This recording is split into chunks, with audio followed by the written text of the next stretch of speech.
ये कैसा खाना बनाया है बेस्वाद। इससे अच्छा तो जहर दे देती मुझे। जाहिल औरत, तुमसे एक काम ठीक से नहीं होता। कहते हुए सुदीप ने अपनी पत्नी सुधा को एक करारा थप्पड़ जड़ दिया।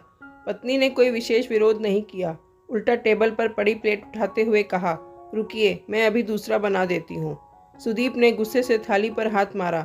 सारा खाना जमीन पर जा गिरा और वो अपना बैग लिए वहाँ से निकल गया।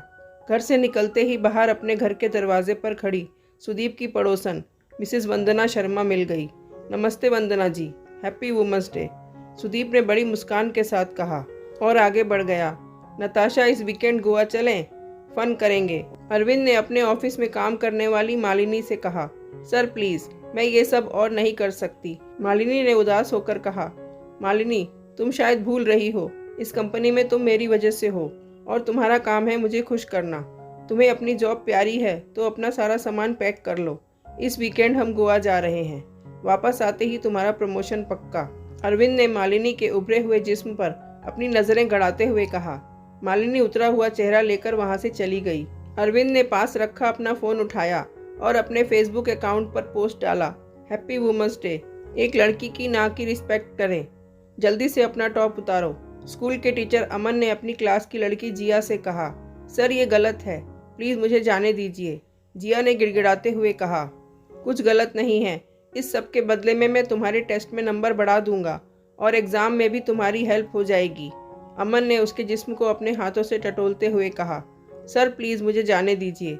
जिया ने रोते हुए कहा, तुम चाहती हो तुम्हारे पापा को मैं तुम्हारे बॉयफ्रेंड के बारे में बता दूं? नहीं ना, तो कोऑपरेट करो।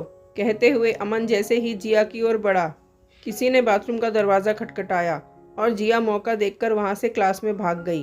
अमन क्लास में आया और बोर्ड पर लिखते हुए कहा, आज हम पढ़ेंगे महिला दिवस के बारे में। माँ मुस्कुराओ ना, शुभम ने अपनी माँ के साथ तस्वीर लेते हुए कहा। तो माँ हल्का सा मुस्कुरा दी, लेकिन आंखों से दर्द झलक रहा था। बेटा, और कितने दिन यहाँ रहना पड़ेगा? तू मुझे अपने साथ लेकर क्यों नहीं जाता? बूढ़ी माँ ने आस भरे स्वर में कहा, माँ अभी मैं तुम्हारा खर्चा उठाने में सक्षम नहीं हूँ। दवाइयों का खर्चा, बंटी की स्कूल और फिर नीतू के जिम, पार्लर और किटी पार्टी के बाद इतना ही पैसा बचता है जिससे घर चल सके। इस बार नहीं, पर अगली बार तुम्हें यहाँ से ज़रूर ले जाऊँगा। कहते हुए शुभम उठा और वृद्धाश्रम के गेट से बाहर निकल गया। चलते चलते उसने सोशल मीडिया अकाउंट पर अपनी माँ के साथ तस्वीर शेयर करते हुए लिखा, हैप्पी वुमेंस डे माँ, you are my life line, love you माँ। महिला दिवस की शुभकामनाएं। सिर्फ सुधा, मालिनी, जिया और माँ ही नहीं, ऐसी बहुत सी महिलाएं आपको मिल जाएंगी जिनके लिए हर दिन एक जैसा ही होता है।